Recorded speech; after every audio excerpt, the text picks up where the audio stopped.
మొదటి పత్రిక 3వ అధ్యాయము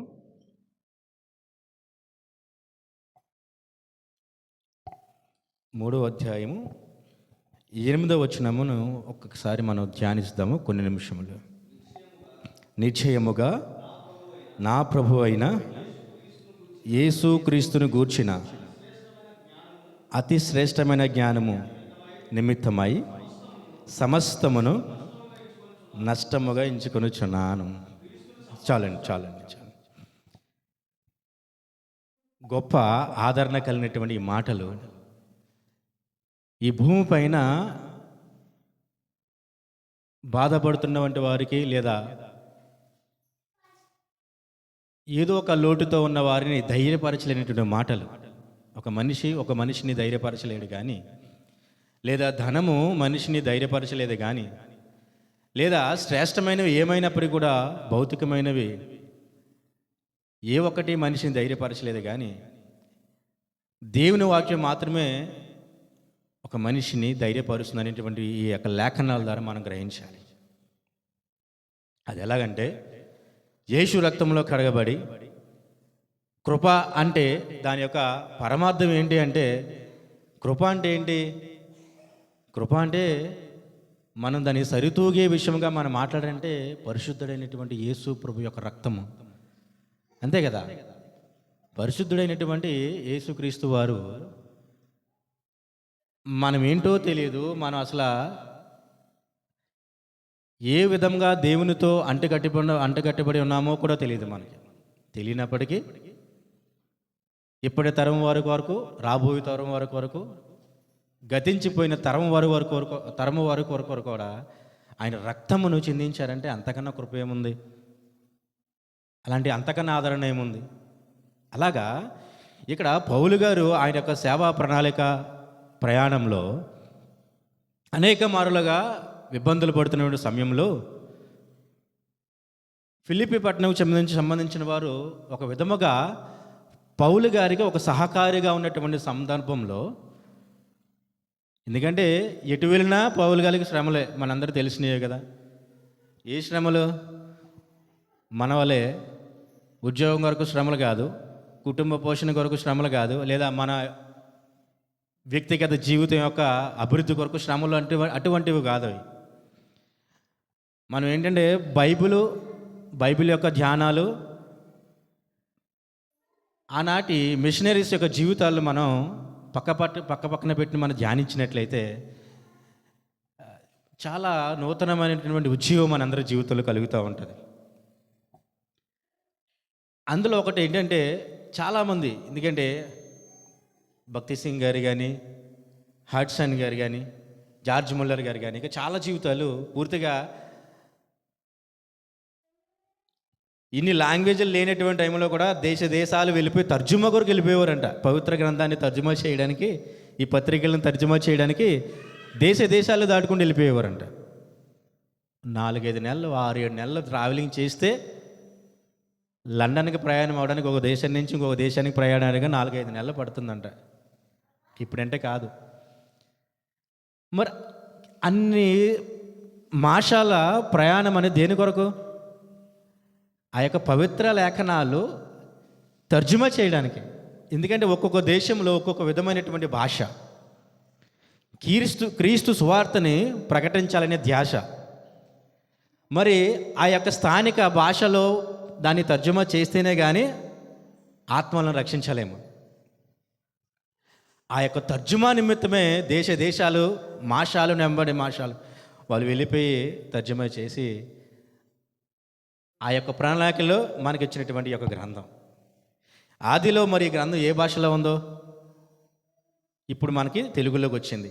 అసలు తెలుగులో ముద్రించకపోతే ఎవరైనా విలియం కేరీ గారి దగ్గరికి వచ్చేవారంట. ఇక్కడ మన భారతదేశానికి సువార్త తీసుకురావాలంటే, గ్రంథాలను పరిచయం చేయాలంటే విలియం కేరీ గారి దగ్గరికి వచ్చేవారంట. తర్జుమా చేయాలి కదా, భారతదేశ యొక్క భాషలోకి గ్రంథాలను తర్జుమా చేయాలి. ఆ భాష నేర్చుకొని తర్జుమా చేసి చాలా ప్రయాసలు, అటువంటి ప్రయాసలు ఒక ప్రయాస పౌలు గారు పడుతూ ఉంటే, ఆ ప్రయాసలో ఒక సాటి అయిన సహాయం ఫిలిప్పీయులు వాళ్ళు చేస్తున్న క్రమంలో అయినప్పటికీ కూడా ఆ యొక్క సంఘంలో లేనిపోని సమస్యలు, గొడవలు, హెచ్చుతగ్గులు ఇవన్నీ గమనించినటువంటి పౌలు ఒక మాట చెప్తూ ఉన్నాడు. ఏంటి ఆ మాట చెప్తున్నాడంటే, నా దేవుని ప్రజలారా, నా ఆత్మీయులారా, మీరు నా కష్టాల్లో నాకు సహాయకారిగా ఉన్నారు కదా, మరి మీలో మీకు ఈ యొక్క తారతమ్యం ఏమిటి? ఒక ఐక్యత ఉండాలి కదా. ఐక్యత దేని యందు ఐక్యత? మన కొరకు రక్తము కాల్చిన యేసుక్రీస్తుని వెంబడించేటి యందు, తండ్రైన యెహోవా యొక్క నియమాలను పాటించేటి యందు మనందరికీ ఐక్యత కావాలి కదా అని చెప్తూ, అదొక్కటే కాదు, దీంట్లో ఇంకేమని తెలుసుకోవాలి? నిశ్చయముగా నా ప్రభు అయిన యేసుక్రీస్తును గూర్చిన అతిశ్రేష్టమైన జ్ఞానము నిమిత్తమై సమస్తమును నష్టముగా ఎంచుకొనుచున్నాను అని చెప్పాడు. అసలు పౌలు గారు ఆయన ప్రణాళిక నిమిత్తమై, ఆయన యొక్క ప్రయాస నిమిత్తమై ఎన్ని కాలాలు, ఎన్ని రోజులు, ఎన్ని యొక్క దేశాలు, సంఘాలు, ఎన్ని యొక్క పత్రికలు, ఈ యొక్క జీవితంలో ఆయనకి ఎంత ప్రయాసని అతను పడి ఉంటాడో మనం గమనించినట్లయితే, అంత ప్రయాస కూడా వ్యర్థమని చెప్తున్నాడు. అంత ప్రయాస కూడా వ్యర్థమని చెప్తున్నాడు. దేని నిమిత్తమే వ్యర్థమని చెప్తున్నాడు? శ్రేష్టమైన జ్ఞానము నిమిత్తమే సమస్తమును నష్టముగా ఎంచుకొనుచున్నాడు. ఎంత జ్ఞానము! అసలు ఆ పౌలు గారి జ్ఞానంతో మనం సరిపోల్చగలమా? అసలు మనం క్రైస్తవ జీవితంలో మన కొలమానం ఏంటి అసలు? కాబట్టి అంత జ్ఞానవంతుడైనటువంటి, అంత విశ్వాసపడినటువంటి పౌలు గారే సమస్తాన్ని నష్టంగా ఎంచుకుంటే మనమెంత నష్టంగా ఎంచుకోకపోవడానికి? సమస్తం అంటే ఏంటి? ఈ వాక్యంలో మనకి ఈ యొక్క అధ్యాయంలో ఒక మాట చెప్తూ ఉంటాడు. 14వ వచనంలో, క్రీస్తు యేసునందు దేవుని ఉన్నతమైన పిలుపునకు కలుగు బహుమానమును పొందవలెనని గురి వద్దకే పరిగెత్తుచున్నాను అన్నాడు. ఈ యొక్క అధ్యాయంలో ప్రధానంగా మనం గుర్తించవలసింది గురి వద్దకే పరిగెత్తాలి. నడవడం కూడా కాదంట, పరిగెట్టాలి. 9 గంటలకి మన ఆఫీస్కి వెళ్ళాలంటే ఎంత పరిగెడతామో. మేము త్వరగా వెళ్ళకపోతే లేట్ మార్క్ వేసేస్తారు. 3 లేట్స్ వస్తే 1 డే శాలరీ కట్. పరుగులు. దాన్ని ఈ వాక్యంతో మనం పరిశీలించినట్లయితే అది ముఖ్యమా, ఇది ముఖ్యమా? ఇంకా ఏదైనా అప్పటికి మన జీవితంలో నువ్వు నేను దేనికోసం పరిగెడుతున్నాం? కనీసం నడవలేకపోతున్నాం కదా దేవుని యొద్దకి. కాబట్టి పౌలు గారి యొక్క మాటలను జ్ఞాపకం చేసుకుని నేను మీకు తెలియచేస్తున్నది ఏంటంటే, ఈ గతించిన కాలంలో నువ్వేం చేసావని ఇప్పటివరకు సజీవంగా ఉండడానికి అర్హుడవు. నా కళ్ళ ముందు అనేక జీవితాలు మరణ స్థాయికి వెళ్ళిపోయి ఉన్నాయి. నేనైతే నా కళ్ళ ముందు నా ఉద్యోగస్తులను చూశాను. కళ్ళ ముందే ఓ 15 నిమిషాల సమయం నిడిదిలో, ఒక 15 నిమిషాల యొక్క సమయం యొక్క గ్యాప్లో ఒక ఎంప్లాయీని నాకు ఆయనకి 15 నిమిషాల సమయం, నేను ముందు వచ్చేసిన ఆయన 15 నిమిషాల్లో, ఒక అరగంట వెనకాల వచ్చాడు, చనిపోయాడు రోడ్ యాక్సిడెంట్. మరి నాకంటే ముందు ఎవరున్నారా? నా దేవుడైన యెహోవా నన్ను నడిపించి. ఇదొకటే కాదు, చాలా విషయాలు.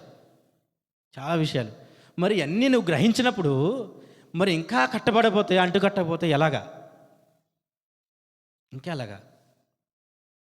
మన మనస్సాక్షిని ఒకసారి మన హృదయం పైన చేయి పెట్టుకుని, నిజంగా దేవునికి ఇష్టమవ్వడానికి అసలు నువ్వు నేను ఈ జీవితంలో ఏమైనా శ్రేష్టమైన ప్రణాళికలో ఉన్నామా? దేవుని చిత్తంలో ఉన్నామా? ఉన్నామా? లేం. మరి లేనప్పుడు మనకు ఈ యొక్క హెచ్చుతగ్గులు ఎందుకు? ఐక్యత ఏది? లేదా లోకంతో మన యొక్క సాంగత్యం ఎలాగుంది? భౌతికమైనవి నువ్వు నేను చెప్తా ఉంటాం కదా. కాబట్టి మనం ఏం చేయాలంటే గురి వద్దకే ప్రయాణం చేయాలి. పరిగెట్టాలంటే నడవడం కూడా కాదు, పరిగెట్టాలి. 57 ఆదివారాల సంవత్సరానికి పరిగెట్టాలి. ఎందుకు? నిజంగా ఈ క్షణమే చచ్చిపోతే అసలు నువ్వు కానీ నేను కానీ దేవుని యొక్క కుమారునిగా ఆయన వద్ద చేర్చుకోవడానికి ఏమైనా చేసినవి ఉన్నాయా? ఒక్కసారి వెనక్కి తిరిగి చూసుకుంటే లే. నీ పక్క నుంచి ప్రమాదం తప్పుకుందంటే నేను ఒక పాత్రగా దేవుడు వాడుకోవడానికి సిద్ధంగా ఉన్నాడని గ్రహించాలి. ఎందుకంటే మరణం అనేది ఖచ్చితంగా వస్తుంది. కానీ నిన్ను తప్పుకొని ఇంకొక చోటకి వెళ్ళిందంటే నీకు ఒక సమయం ఉందని అది గ్రహించి మనం పరుగున దేవుని యొద్దకు చేరుకోవాలి. ఆయన యొక్క ప్రయాసలో ఉండాలి. సో దీని నిమిత్తమే పౌలు గారు చెప్తున్నటువంటి మాట ఏంటంటే, ఏం తెలుసుకోవాలి, ఏమి నష్టంగా ఎంచుకోవాలి, ఏ విషయాన్ని తెలుసుకోవాలి, మనం ఏమి నష్టంగా ఎంచుకోవాలంటే ఇటు చెప్తున్నట్టు చూడండి. యోహాను సువార్త, ఎందుకంటే దేవుడి గురించి మనం ఎంతో తెలుసుకోవాలంటే యోహాను సువార్త 17వ అధ్యాయము తీసినట్లయితే 17వ అధ్యాయము 3వ వచనాన్ని మనం గమనించినట్లయితే, ఎందుకంటే దేవుడి యొక్క లక్షణాలు ఎలా ఉంటాయి, దేవుని నువ్వు ఎందుకు ఆరాధించాలి, ఆయనను మాత్రమే ఎందుకు నువ్వు ప్రధానంగా ఎంచుకోవాలనే దాని గురించి అద్వితీయ సత్యదేవుడు అనేటువంటి నిన్ను నీవు పంపిన యేసుక్రీస్తుని ఎరుగుటయే నిత్య జీవము. ఆమేన్, హల్లెలూయా. సో నిత్య జీవము అంటే మరణము లేనిది, నిత్యము ఉండేది. వద్దా మనకి, మనందరికీ వద్దా? 30 సంవత్సరాల దగ్గర చనిపోతే మన బంధువులు ఎవరో మనకు గమనించలేము. 4వ రోజున 2వ రోజున మనకి వాళ్ళకి ఏముండదు. తర్వాత ప్రణాళికలు ఎలా ఉంటాయి మనందరికీ తెలుసు. కానీ నిత్యమైనటువంటి జీవితము కొరకు మనం ఎందుకు ప్రయాసపడట్లేదు? చెప్తున్నాడు కదా, దేవుని యొక్క పరిశుద్ధ లేఖనాలు ఖచ్చితమైనవని, జీవము గలవని మన దేవుడు చెప్తున్నప్పుడు, మరి అద్వితీయ సత్యదేవుడు అనేటువంటి నిన్నును, అద్వితీయుడు అంట ఆయన, సత్యదేవుడు, అలాగే నీవు పంపిన యేసుక్రీస్తు ఎరుగుటయే నిత్య జీవం అని అన్నాడు. యేసుక్రీస్తు. మరి నువ్వు నేను అజ్ఞాన దశలో ఉన్నప్పుడు గురించే కదా మన రక్తమును చిందించాడు ఆయన మన కొరకు. రక్తము చిందించినది కాకుండా ఆయన కొనుక్కోబడి మళ్ళీ ఆదరణకర్తగా మన ముందుకు వచ్చి, నువ్వు బలహీనటువంటి సమయంలో లేదా నువ్వు లోకముతో పాపముతో సంధిస్తున్నటువంటి సమయంలో ఆదరణకర్తగా మనకు దయపరుస్తున్నాడే. గ్రహించలేమా? ఇంకా రాతి గురితోనే ఉంటే దేవుడు ఎంతవరకు మనకు క్షమిస్తూ ఉంటాడు. ఈ యొక్క చివరి ఆదివార దినము మన క్రైస్తవ జీవితంలో చాలా ప్రధానమైనటువంటి ఆదివార దినం. అంటే ప్రతీది కూడా ప్రధానమైనదే. కానీ చివరి ఆదివార దినము మనల్ని మనం ఈ సంఘంలో దేవుని ఎదుట పరీక్షించుకుని, దేవుని ఎదుట మనందరము కూడా మన యొక్క పాపాలను లేదా మన ఒప్పుకోలను కూడా మనం తెలియపరుచుకుని దేవునికి మన యొక్క ప్రాణాత్మ శరీరంలో అర్పించుకోవడానికి మనకు సమయం. ఎందుకంటే 31 నుంచి 1వ తారీఖు కొంత సమయం అని అనుకుంటాం, లేదా ఒకరోజు సమయం అని అనుకుంటాం. కానీ ఏ యోగ్యత ఉంది నీకు నాకు నూతన జన్మను చూడడానికి, రేపటిని చూడడానికి? రేపటిలో నీ పిల్లలతో, నీ కుటుంబ సభ్యులతో, నీ యొక్క సహచరులతో సంతోషించడానికి నీకు ఏం చేసావా నువ్వు? రేపటి దినమున మన తల్లిదండ్రులను చూడగలుగుతున్నావు, భోజనం చేయగలుగుతున్నావు, ప్రయాణం చేయగలుగుతున్నావు, మనకు నచ్చింది చేసుకోగలుగుతున్నావు. నీ హక్కు ఏముంది? అసలు నీ అర్హత ఏంటి? ఒకసారి పరీక్షించుకుని ఈ సమయంలో పరీక్షించుకుని ఈ యొక్క సంవత్సరం మారే టైంకి మనం దేవుని యొక్క కొలమానంలో ఉన్నామో లేదా పరీక్షించుకుని దేవునికి అర్పించేసుకోవాలి. కాబట్టి మనకు కొన్ని మాటలు జ్ఞాపం చేసుకుందాం. ఎందుకంటే క్రీస్తు గురించిన సంగతులు తెలుసుకోవడం అనేది చాలా గొప్ప విషయం. 3 గంటల సినిమా గురించి తెలుసుకోవడం గొప్ప విషయమా? తెలీదు, నేను చూశాను. కానీ అది ఇదే అంటే ఇదే గొప్ప విషయం అనిపించింది నాకు. 3 గంటల సినిమా యొక్క ఉద్దేశ్యము గొప్పదా, పరిశుద్ధ లేఖనాలు దేవుడు ఉంచినటువంటి మాటలు గొప్పవా అంటే అనుభవించిన వారముగా మనందరూ అనుభవించే ఉన్నాము. కానీ అది ఎంత మాత్రమూ విలువైనది కాదు, గొప్పది కాదు. ఇది మన ఆత్మీయ శరీరానికి నూతన నిత్య జీవం కలిగించేటువంటి గ్రంథము. కాబట్టి ఈ పౌలు గారి ఉద్దేశం ఏంటంట, ఫిలిప్పీలు ఈ పౌలు గారి ఉద్దేశం ఏంటంటే ఎఫెసీయులు అందరూ ఈ సంఘంలో వాళ్ళందరూ కూడా రకరకాల విభేదాలతో, వైవిధ్యాలతో బ్రతుకుతున్నటువంటి వాళ్ళు దేవుని యొక్క ప్రణాళికలో ఆ విధానం కరెక్ట్ కాదని తెలియచేస్తూ, అసలు మనందరం దేవుని సహవాసంలో ఉండుటయే కదా గొప్ప విషయము, దేవుని తెలుసుకొనుటయే కదా గొప్ప విషయం అని పౌలు గారు వాళ్ళ ఆత్మీయ స్థితి దిగజారుతున్నటువంటి సమయంలో వాళ్ళ ధైర్యపరచడానికి చెప్తూ ఉన్నాడు. అది కూడా ఎలాగంట, వ్యక్తిగతంగా దేవుని గురించి ఎరగాలంట మనం. ఐ మీన్ వ్యక్తిగతంగా తెలియాలి. ఎందుకంటే ఇక్కడ నిలబడినటువంటి వ్యక్తి ఏదైనా చెప్తూ ఉన్నటువంటి ప్రణాళికలో తెలుసుకుని మనకంటూ దేవునితో ఒక మంచి సాంగత్యం అనేది ఉండాలి. ఎందుకంటే దేవుని యొక్క మరణము ద్వారా విశ్వాసకి తండ్రి అయిన దేవుడికి మధ్యవర్తి ఎవరు లేరు. సో అందుకే మనం ప్రార్థించిన వెంటనే మనం వేడుకున్న వెంటనే దేవుడే మన విజ్ఞాపనలు ఆరగించడానికి ఉన్నాడు. మధ్యవర్తి ఎవరు లేరు. పాత నిబంధన గ్రంథంలో మధ్యవర్తులు ఉండేవారంట. అంటే విశ్వాసుల యొక్క విజ్ఞాపనలను దేవుని చెంతగా చేర్చడానికి మధ్యవర్తులు ఉండేవాళ్ళంట, దైవ సేవకులు. కానీ ఆ కృప అంటే ఎంత గొప్పదండి చూడండి, తీసేసాడు మధ్యవర్తి. అంటే నీకు దేవుడికి ఎవరు ఉండకూడదంట. ఎంత గొప్ప విషయం అసలు. నీకు మహోన్నతుడైన దేవునికి మధ్య ఎవరు ఉండకూడదంట. మరి నీకు దేవునికి మధ్య నువ్వెవరిని ఎంచుకుంటున్నావు? అది ఎంతవరకు ఖచ్చితము, ఎంతవరకు సరైనది మరి ధ్యానించినట్లయితే చాలా కష్టం. ఎందుకంటే ఈ లోకంలో ఏ ఒక్కటి కూడా మనల్ని స్థిరపరచలేదు, బలపరచలేదు. పౌలు గారు ఏమేమి ఎంచుకున్నారు? ఆయనకున్న సమస్తాన్ని వ్యర్థంగా ఎంచుకున్నారు. మత సంబంధమైన విషయములో, అలాగే తనకు చెందినవన్నీ, అలాగే లోకంలో ఉన్నవన్నీ దేవుని యొక్క సాంగత్యంలో దేవునితో పోల్చుకుంటే చెత్తగా ఎంచాడంట. పెంట కుప్పగా చెత్తగా ఎంచాడంట. అంటే విలువ లేనటువంటి విధముగా ఎంచాడు. అంటే మనకున్నవన్నీ ఏంటి? మనకున్నది నీ చుట్టూ ఏది ఉంటుంది అదంతా కూడా, మన ఇల్లు కావచ్చు, మన బంధువులు కావచ్చు, లేదా సమస్తం ఏదైనా పెంటగా ఎంచుకుంటే మనం ఏ పట్టు వాళ్ళం అసలు? అంత గొప్ప విశ్వాసి ఆయనే అంత పెంటగా ఎంచుకున్నాడు, మనం ఏం చేయాలి? కాబట్టి ఆయన ఏం చెప్తున్నాడు?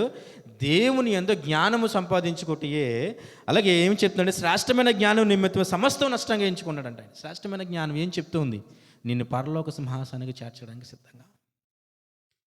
దాని గురించి దేనైనా పెంటగా ఎంచుకున్నాడు ఆయన. నేను ఎంచుకున్నాను కనుక మీరు నా విధంగా ఉండండి. దేనికి ప్రధానంగా ఈ లోకంలో దేనికి కూడా ప్రధానమైనటువంటి స్థానాన్ని ఇవ్వవద్దు అని చెప్తూ ఉన్నాడు. డబ్బుకి స్థానం ఇస్తే ఏమవుతుంది? ఒకరోజు ఖాళీ అయిపోతుంది. ఇంకా ఏదైనప్పటికీ కూడా ఉద్యోగానికి స్థానం ఇస్తే, ప్రధానమైనటువంటి స్థానం ఇస్తే ఏమవుతుంది? మన ఆరోగ్యాన్ని, మన ఆత్మీయ స్థితిని దిగజారిచ్చేస్తుంది. కాబట్టి ఏదైనా ఈ లోకంలో దేనికి మన ప్రాధాన్యత ఇచ్చినా వాటన్నీ మన ఆత్మీయ స్థితిని దిగజార్చేస్తాయి.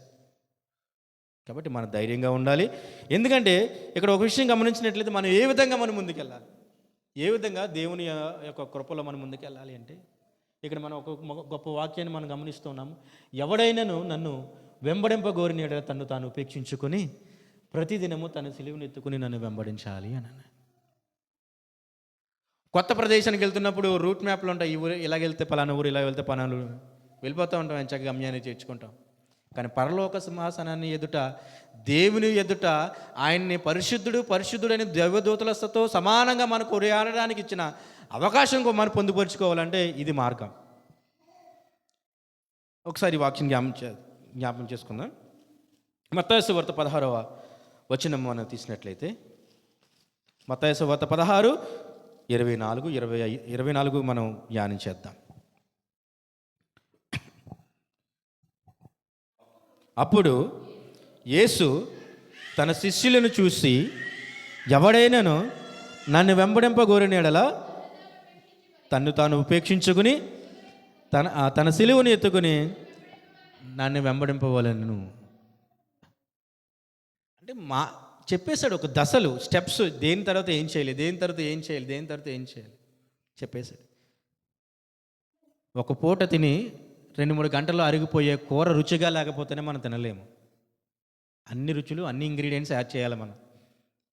అలాంటిది నిత్య సింహాసనం ఎదుట మనం నిలబడడానికి గొప్ప మార్గం ఇది. గ్రహించాలి.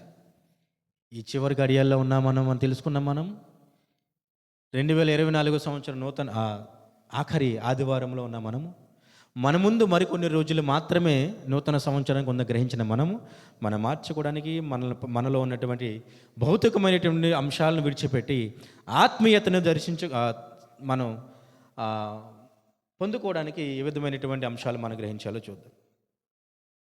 ఎందుకంటే వీటన్నిటి విషయంలో పౌలు గారు చెప్తున్నారు, సిలువను ఎత్తుకోమంటున్నాడు. కష్టమని సిలువను ఎత్తుకోవడం కష్టమే. కానీ దేవుని రక్తంలో కడగబడిన మనమందరం, ఆయనతో అంటుకట్టబడిన మనందరం కూడా చేయగలము. ఎందుకంటే ఒక మొక్క ఇంకొక మొక్కతో అంటుకట్టబడితే ఏమవుతుంది? చనిపోతుందా? చనిపోదు. నూతనమైనటువంటి క్వాలిటీస్ ఉన్నటువంటి కొత్త కొత్త ఫలాలు ఇస్తుంది అంటుకట్టుట.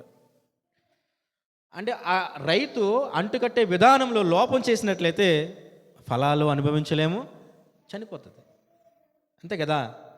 ఒకసారి మనం దాన్ని అన్వయించుకుంటే మన యొక్క జీవితాన్ని, ఎందుకంటే వ్యక్తిగతంగా దేవునితో సహవాసం కలగాలని పౌలు గారు చెప్తున్నారు.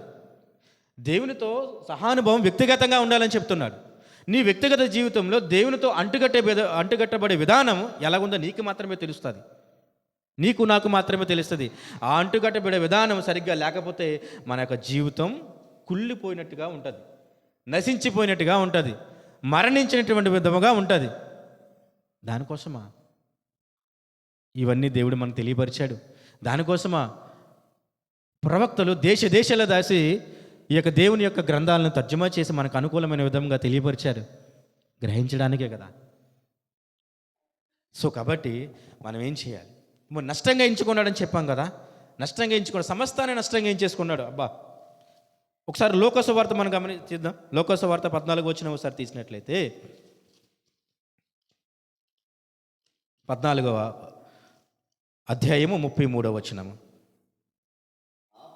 ఆ ప్రకారమే మీలో తనకు కలిగిన అంతయు విడిచి పెట్టనివాడు, అంటే అంతయు విడిచి పెట్టనివాడు నా శిష్యుడు కానేరు. చాలండి. ఆ ప్రకారమే ఒక చూడండి, ఇక్కడ ఏమంటున్నాడంటే మీలో తనకు కలిగినదంతయు విడిచి పెట్టనివాడు. బా, ఎంత గొప్ప! అంత ఖచ్చితంగా చెప్తూ ఉంటే హృదయాల్లోకి వెళ్ళకుండా ఎలాగా? ఆయన శిష్యుడిగా కావాలంటే ఏం చేశారు? జక్కయ్య సమస్తాన్ని విడిచిపెట్టి, అంతే కదా. కుటుంబాలని లేదా వాళ్ళకు ఉన్నటువంటి ఆస్తులని, ఐశ్వర్యాలను విడిచిపెట్టి దేశాలే దాటిపోయినటువంటి మిషనరీస్ ఉన్నారు మన ముందు జీవితం మనం గమనించినట్లయితే. మన ముందు ఒక రాజకీయ వ్యక్తినో లేదంటే ఒక రకమైనటువంటి వ్యక్తులను మనం వెంబడించడానికి సిద్ధపడతాం, కానీ ఒక నిత్యమైన మార్గం కొరకు ప్రయాసపడినటువంటి దైవ సేవకులను మనం వెంబడించడానికి ఇష్టపడము. కనుక మనం ఏం చేయాలి? ఒక మనిషి అంతా నష్టపోయి క్రీస్తుని సంపాదించుకుంటే దానివల్ల ఉపయోగం ఏంటి? ఇప్పుడు జనరల్గా క్రీస్తుకి చోటు ఇవ్వకుండా, క్రీస్తుని ప్రధానంగా ఎంచుకోకుండా సర్వము సంపాదించుకున్నా ఏం ఉపయోగం? ఇవన్నీ శాశ్వతంగా ఉంటాయా?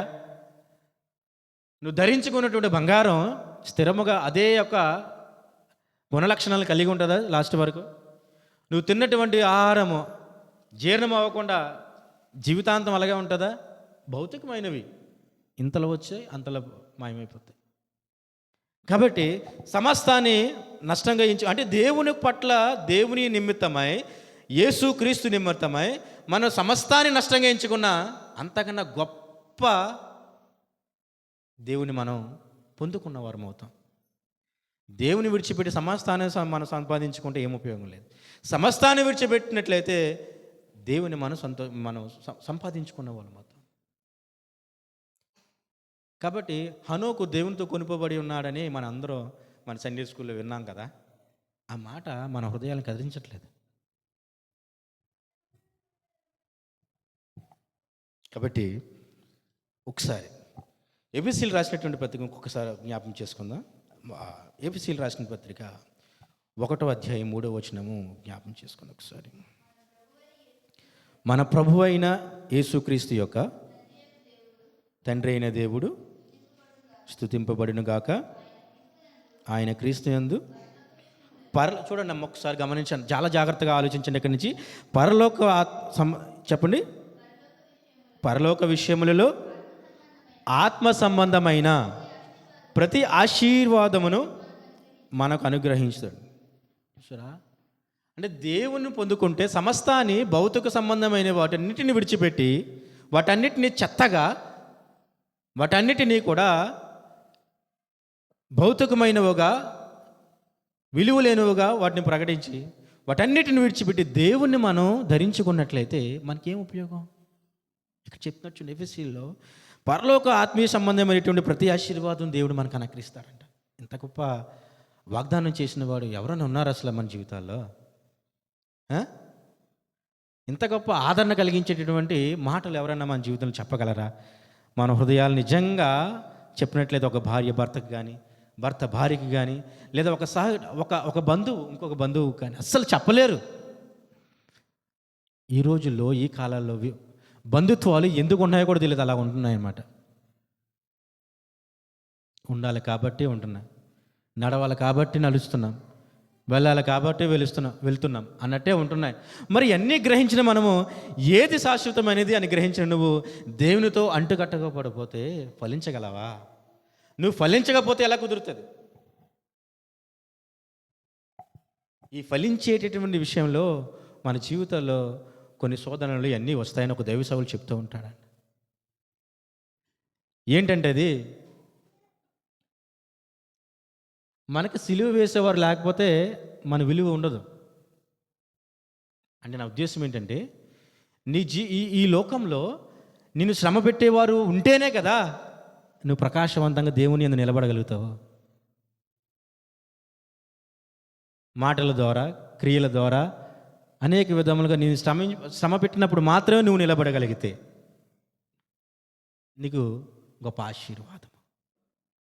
సో కాబట్టి మన చుట్టూ అనేకమైన శ్రమలు, శోధనలు, అవమానాలు ఉన్నాయని మీరు అనుకుంటే అది ఎంత మాత్రమూ యోచించదగినది కాదు. ఒక పరీక్ష ముందు మన ప్రణాళిక ఏ విధంగా సిద్ధపరచుకుంటామో దేవుని సింహాసనం ఎదుట అర్హులుగా మార్చబడడానికి ఇది మనకు ఒక పరీక్ష. కాబట్టి మనం ఏం చేయాలి? ముళ్ళులుగా గుచ్చబడుతున్న శ్రమల్లో మనం ధైర్యంగా ఉండాలి.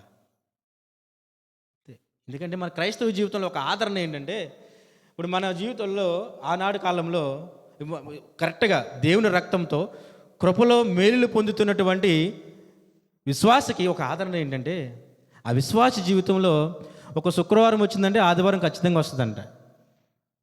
ఒక దైవ సేవకులు చెప్తుంటే నన్ను బాగా కట్టిపడేసినటువంటి ఆదరణ కలిగిన మాట ఖచ్చితంగా వస్తుందంట. ఏంటి అంటే దాని వివరంగా ఏ విధంగా చెప్పారంటే, ఆనాడు శుక్రవారం దినమున మంచి వెలుగుండగానే చీకటి కమ్మినటువంటి సమయం, అంతే కదా. ప్రకాశవంతమైనటువంటి మధ్యాహ్న కాల సమయంలో అంత వెలుగుండగానే దేవుని సిలువ వేశారు. మొత్తం చీకటి కమ్మినటువంటి క్షణాలు. కానీ ఆదివారం దినమున చీకటి ఉండగానే సర్వప్రపంచానికి వెలుగు వచ్చినటువంటి సమయం. ఆమేన్. అంతే కదా. ఆదివారం దినమున దేవుడు పునరుద్ధానులు లేచినప్పుడు ఇంకా చీకటి, కానీ సర్వలోకానికి వెలుగును తీసుకుని వచ్చాడు. కాబట్టి మనం ఆ యొక్క మార్గంలో మనం నడిచినట్లయితే నీ క్రైస్తవ జీవితంలో, నీ యొక్క ప్రణాళికలో శ్రమలు, బాధలు, చీకటి ఇలాంటి అనుభవం మనందరికీ ఉంటుంది. కానీ మనం గమనించుకోవాల్సిన విషయం ఏంటంటే, దెర్ ఈజ్ ఎ లైట్.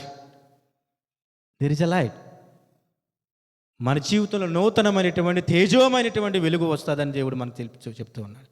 కాబట్టి మనందరము కూడా ఈ వాక్యాలని, దేవుని యొక్క మాటల్ని, అంటే బైబిల్లో ఉన్నటువంటి వాక్యాలుగా వీటిని మనం అనుకోకుండా మనం ఏం చేయాలంటే, దేవుడు మనతోనే మాట్లాడుతున్నాడు, ఆదరణ కలిగించడానికి, నన్ను అంటుకట్టుకించుకోవడానికి, నేను ఇంకా స్థిరపరచడానికి దేవుడు నీతోనే మాట్లాడుతున్నాడని మనం గ్రహించాలి. కాబట్టి మనం ఏం చేయాలంట ఒకసారి, ఎందుకంటే మనం చాలా అనుకుంటాం, దుఃఖము, బాధలు, లోటు ఇవన్నీ దేవుని యొక్క సన్నిధికి నన్ను నడిపించలేకపోతున్నాయి, ఇవన్నీ నాకు ఆటంకాలుగా ఉన్నాయి, ఇవన్నీ లోకంలో నన్ను మనల్ని నిలబడనివ్వకుండా చేస్తున్నాయి అని నువ్వు అనుకుంటే మరొక మాట ద్వారా దేవుని ధైర్యపరచు. నీ యొక్క ప్రతి క్వశ్చన్కి సమాధానం దేవుని దగ్గర ఉంది. కానీ మనం తెలుసుకోవడానికి యుగ యుగాలు సమయం పట్టేస్తుంది మనకి. ఆ మాట ఒకసారి మనం గ్రహిద్దాం. ఒకసారి రెండవ కొరింథీయులు తీసినట్లయితే 6వ వచనము, 6వ అధ్యాయము, 2 కొరింథీయులు 6వ అధ్యాయం 10వ వచనమును ఒకసారి తీయండి. 6:10 2 కొరింథీయులు. పరిచారకులమై ఉండి అన్ని స్థితులలో మమ్ముని మేమే మెప్పించుకొనుచున్నాము. మేము మోసగాండ్రమై ఉండినట్లును. చూడండి, ఇది గమనించండి, చాలా వరకు చాలా జాగ్రత్తగా మీరు ధ్యానించండి. మేము మోసగాండ్రమైనట్లుండి సత్యవంతులము, తెలియబడని వారమై ఉండి బాగుగా తెలియబడిన వారము, చనిపోవుచున్న వారమైనట్లు ఇదిగో బ్రతుకుచున్న వారము. ఆమేన్. చాలమ్మ. ఎంత గొప్ప ఆదరణ! చూడు, ఎంత గొప్ప నువ్వు అంటే దుఃఖముతో ఉన్నావా నువ్వు అని, నువ్వు దేవునిలో దుఃఖపడిన వారమై ఉంటే ఎల్లప్పుడూ సంతోషపడతావు. అంటే దేవుని యొక్క ప్రణాళికలో నీ లోకంతో అనేకమైనటువంటి శ్రమలు లేదా దుఃఖాలు నీకు ఎదురవుతుంటే మనం పట్టించుకోవాల్సిన అవసరం లేదు. ఎందుకంటే ఎల్లప్పుడూ సంతోషం వస్తుందంట. దుఃఖపడేవారు ధన్యులు అని చెప్పిన మాట మర్చిపోయావా సహోదరి? ఇంకొక మాట ఏం చెప్తున్నాడు? చూడండి, ఒకసారి గమనించండి. దరిద్రమయుండి అనేకులకు ఐశ్వర్యం కలిగించేవారుముగా మనల్ని ఆశీర్వదిస్తాడు దేవుడు. ఐశ్వర్యం అంటే మనం ధనముతో పోల్చుకోకూడదు, కానీ దేవుని యందు మనం క్రమశిక్షణతో ఉన్నట్లయితే మన ద్వారా అనేకమైన గొప్ప కార్యాలు అనేకులకు చేస్తానని దేవుని వాగ్దానం ఇది. కాబట్టి ఆదరణ కోల్పోయి ఎవరో ధైర్యపరచడం లేక నలిగిపోతుంటే నువ్వు ఎవరి దగ్గరికి వెళ్ళాల్సిన అవసరం లేదు. ఒకరు వెళ్ళినా లోక సంబంధమైనటువంటి జ్ఞానం అని చెప్తారు. కాబట్టి ఒక విషయంగా మనం గమనించాలి, మనతో ఎవరో లేరు మనం అంటారు అనుకోకూడదు. ఆదరణకర్త మన దగ్గర ఉన్నాడు. ఆమేన్, ఆమేన్. నెక్స్ట్ ఇంకొకటి చూడండి.